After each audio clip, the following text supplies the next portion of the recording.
Le dernier quart d'heure de Smart Bourse, chaque soir, c'est le quart d'heure thématique, avec une thématique un peu particulière. Pour les 4 prochains rendez-vous, nous ouvrons une séquence FinTech dans le sillage des trophées de l'innovation organisés par la Banque Postale Asset Management et Tocqueville Finance le 20 octobre dernier, qui a permis de récompenser 4 FinTech dans plusieurs catégories différentes. Et nous allons recevoir jusqu'à vendredi les 4 lauréats de ces trophées de l'innovation. Le premier d'entre eux étant la société Frugger, représentée par Émilie Proyard, vice-présidente vente et marketing de Frugger. Émilie, bonsoir. Bonsoir Greg. Merci beaucoup d'être là. Merci d'être venue effectivement avec votre trophée.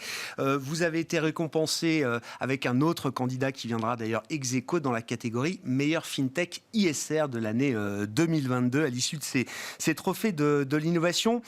Frugger, alors qui s'attelle à une tâche titanesque, la grande question étant de savoir est-ce qu'on peut concilier la poursuite de la numérisation du monde ou de la digitalisation de nos économies, tout en tenant l'objectif d'une économie low carbone, bas carbone, voire net zéro selon les objectifs qu'on se fixe à des horizons 2050 par exemple aujourd'hui. C'est dans cette idée-là que Frugger est né, Émilie. Oui, tout à fait. L'innovation fait partie de nos vies. Donc, l'idée, c'est plutôt qu'elle devienne au service de la planète et pas l'inverse. On a vraiment beaucoup de techniciens dans ce monde qui sont capables de renverser la donne et de prendre en compte l'empreinte du numérique, spécifiquement sur effectivement l'empreinte environnementale, le carbone, l'eau, l'énergie, mais aussi tous les aspects sociaux, l'accessibilité, l'inclusion. C'est des valeurs très fortes chez Frugger qu'on aime à porter, puisque quand on pense bilan, on pense injonction, on pense obligation légale. On croit fort que les obligations vont arriver non pas que sur le carbone, mais bientôt sur d'autres types d'énergie et aussi sur les aspects sociaux. Et on pense aussi que les réglementations extra-financières vont arriver spécifiquement sur le numérique. Donc c'est cette vision qui a amené les cofondateurs de Frugger à créer un outil dédié à trouver des solutions. Donc la première étape, c'est la mesure. On ne peut pas s'améliorer sans mesurer. Donc pour tout ce qui existe déjà en digital, et Dieu sait qu'il y a beaucoup de sites qui existent, on va proposer de mesurer, de proposer finalement un bilan RSE qui va couvrir tous ces critères et qui va donner un score. Et basé sur ce score, on va aider nos clients à s'améliorer avec des recommandations qui sont présentes directement dans la plateforme pour agir maintenant et tout de suite. C'est pas très compliqué à faire puisqu'on s'en est jamais occupé auparavant. Alors c'était ça ma question. Le numérique s'est senti un peu trop à l'écart de ces sujets jusqu'à présent, Émilie ? Oui, effectivement, il y a une thématique sobriété qui est portée par le gouvernement. Et puis plus précisément, là, ces dernières semaines, vous l'avez relayé, une sobriété numérique. Donc on est plusieurs acteurs des entreprises du numérique à avoir signé une charte spécifique du numérique responsable et de la sobriété. Et avec d'autres acteurs à impact, on a souhaité aller plus vite, plus fort, et on a lancé un manifeste, un accord collectif. Et on invite toutes les entreprises à nous rejoindre dans cette démarche. Un accord autour de la réduction de l'empreinte des pages web. Un accord de moins 1,5 mégaoctets pour les pages web. Alors c'est le clin d'œil au 1,5 degré qui est l'objectif de trajectoire carbone, CO2, émissions recommandé par le GIEC évidemment pour nos économies. Donc là c'est l'idée, c'est qu'il faut baisser la charge d'une page web de 1,5 mégaoctets, c'est ça, Émilie ? Et donc pourquoi c'est un sujet ? Alors pourquoi c'est un sujet ? En fait, depuis les accords de Paris, on est en obésité numérique. Le poids d'une page a pris 335% d'après nos calculs.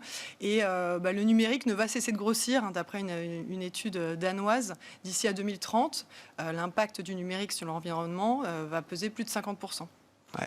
Donc, on continue de consommer de la data, du digital, et c'est tout ça un peu invisible, finalement, on ne s'en rend pas compte, sauf que ça a un coût sur nos terminaux, nos réseaux, tous les data centers qui consomment cette data, qui consomment de l'énergie, ça va induire ensuite un impact conséquent sur l'environnement. Il y a une relation directe entre le mégaoctet et le gramme de carbone qu'on émet.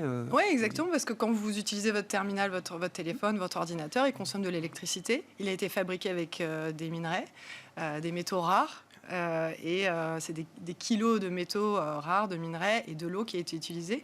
Et en fait, on va, par son utilisation effrénée, accélérer son obsolescence. On en est où de l'éveil sur ce sujet-là? Encore une fois, et votre métier, effectivement, de mesurer, d'accompagner les entreprises du numérique vers une meilleure performance, une meilleure efficacité, à travers déjà une mesure de leur empreinte carbone, si je résume les choses simplement. Jusqu'où on mesure l'empreinte carbone de ces entreprises du numérique? Et quand on fait ce travail-là, comme vous le faites chez Frugger, qu'est-ce qu'on découvre? Dans la sphère des gros émetteurs de carbone aujourd'hui, évidemment, on a tous les yeux braqués alors vers des secteurs très bien identifiés qui font la une des médias toute la journée, du transport en passant par la production de matériaux, de ciment, de bâtiments, etc., tout ce qu'on veut. Quand on regarde le numérique comparé à ces pôles d'émissions carbone, c'est quoi la perspective qu'on peut mettre? Alors, en termes de carbone, le numérique, c'est 4% de l'empreinte carbone. C'est autant que l'aviation civile, pour vous donner une comparaison. Alors, on compare un scope 1 sur l'aviation civile avec un scope 3 sur le numérique. D'accord. L'aviation civile, quand on parle de 4% des émissions de carbone, ça ne va être que l'avion qui consomme en vol. Après, toutes les personnes qui viennent à l'aéroport, etc., et qui sont aussi qui émettent des émissions, c'est pas calculé dans ces 4%. J'entends. En revanche, le numérique, c'est 4% des émissions de carbone sur un scope 3, c'est-à-dire jusqu'à l'utilisateur final qui est en train d'utiliser son téléphone, consommer sa batterie, consommer son terminal, qui va au final devoir être renouvelé de manière plus rapide que s'il avait été utilisé de manière plus sobre. Donc à la fois d'un point de vue personnel, peut-être moins utiliser son téléphone, se mettre en Wi-Fi, mais après, d'un point de vue aussi de construction des sites web, l'éco-conception des sites web, et pour répondre à votre question d'introduction, c'est ça, c'est comment on conçoit des sites qui soient sobres. Et finalement, c'est ce qu'on permet de faire au-delà de la plateforme Frugger, c'est d'accompagner avec toute une série de services autour de l'éco-conception. Et ça passe par quoi alors, Émilie? C'est moins d'affichage, par exemple, sur une page Alors déjà, c'est se poser la question des 3 U. Est-ce que cette page est utile, utilisable et utilisée? On peut se poser la même question des fonctionnalités. Souvent, on a une super idée de fonctionnalité, puis finalement, elle n'est pas très utilisée. Donc déjà, se poser cette question-là, des 3 U, ça aide déjà beaucoup à ce niveau-là, avant de concevoir. Et là, on peut supprimer beaucoup de choses. Et là, on commence à supprimer pas mal de choses. Et puis après, on va aller regarder finalement le poids des images, le poids des vidéos, le volume de requêtes. Est-ce qu'on peut aller simplifier tout ça? Il y a énormément de choses qui consomment énormément d'énergie, qui alourdissent le poids des pages. Et les développeurs se battent souvent pour que les pages soient chargées très vite, etc. Mais derrière, ils ont tout un tas de contraintes qui est lié aussi à l'architecture des sites qu'on peut alléger. Où est-ce que vous en êtes de votre développement chez Frugger là? Quel est le plan de marche à ce stade pour la société que vous représentez, Émilie? Alors Frugger existe depuis 2 ans. On commercialise en fait l'outil depuis avril 2021 et on travaille avec déjà des grands groupes du CAC 40 comme L'Oréal par exemple. On travaille aussi avec EDF, avec la BPCE, donc l'univers de la finance qui est représenté ici. Et je remercie encore la Banque Postale Asset Management pour ce prix et Tocqueville parce qu'on est très fiers que par ce trophée on puisse représenter aussi le réveil du monde de la finance qui est quand même celui qui a préempté le sujet du développement durable depuis les années 2010. On lui a demandé de le faire. On a mis beaucoup de responsabilités sur la firme. Non, mais vous avez totalement raison. Parce que finalement, entre les liens de facteurs de production et les événements climatiques et sociaux, on s'est vite rendu compte qu'on allait avoir un petit souci. Donc finalement, que le monde de la finance et le régulateur poussent dans cette direction, on en est ravis.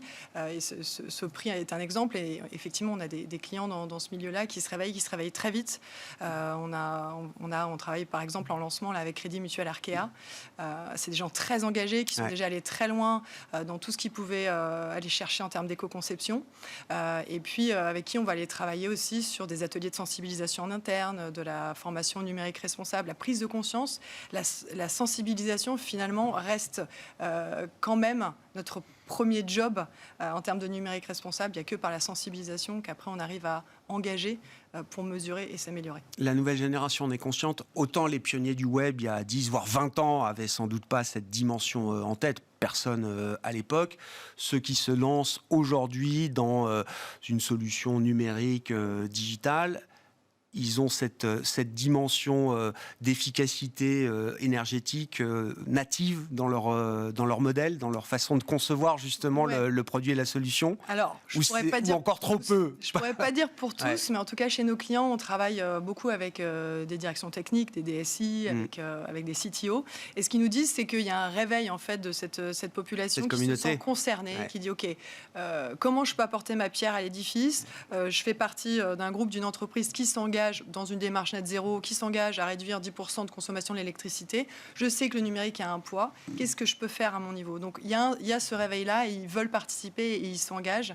Voilà, donc je dirais pas que c'est la majorité, mais il y a un réveil. Je crois que c'est assez symbolique du réveil des citoyens en général, des jeunes générations aussi qui se posent des questions, ou de la mienne qui est dans la quête de sens et qui veut renverser la donne. Bon, et l'ambition de Frugger, elle est française, forcément européenne, voire mondiale Alors, mondiale, parce que finalement, notre outil, il est plug and play. Donc, en 30 minutes, on a branché un site, on est capable de l'analyser et d'avoir un dashboard pour nos clients.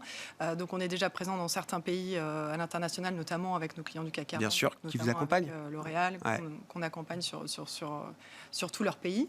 On travaille déjà avec des clients à Bruxelles, notamment avec Webforce 3 ou des clients locaux comme ça. L'ambition, c'est d'aller s'implanter en Europe d'ici l'année prochaine. Et puis après, pourquoi pas l'Amérique du Nord qui suivra. On commencera certainement par le Canada, qui est plus facile à pénétrer que les US. Mais voilà, ça dépendra aussi de l'accompagnement de nos investisseurs. Merci beaucoup, Émilie, d'être venue partager cette vision stratégique que vous pouvez avoir pour la société Frugger que vous représentez. Vous êtes vice-présidente vente et marketing de Frugger. Émilie Proyard qui était avec nous. Et puis, cette idée que la sobriété concerne tout le monde aujourd'hui, y compris les acteurs du numérique. Merci beaucoup, Émilie Proyard, vice-présidente vente et marketing de Frugger. Frugger qui a été donc l'un des lauréats de ces trophées de l'innovation 2022 dans la catégorie meilleure FinTech ISR de l'année. Nous poursuivrons ces rendez-vous jusqu'à la fin de semaine. Donc rendez-vous demain à 17h45 avec une nouvelle FinTech qui aura été elle aussi récompensée à l'occasion de ces trophées de l'innovation.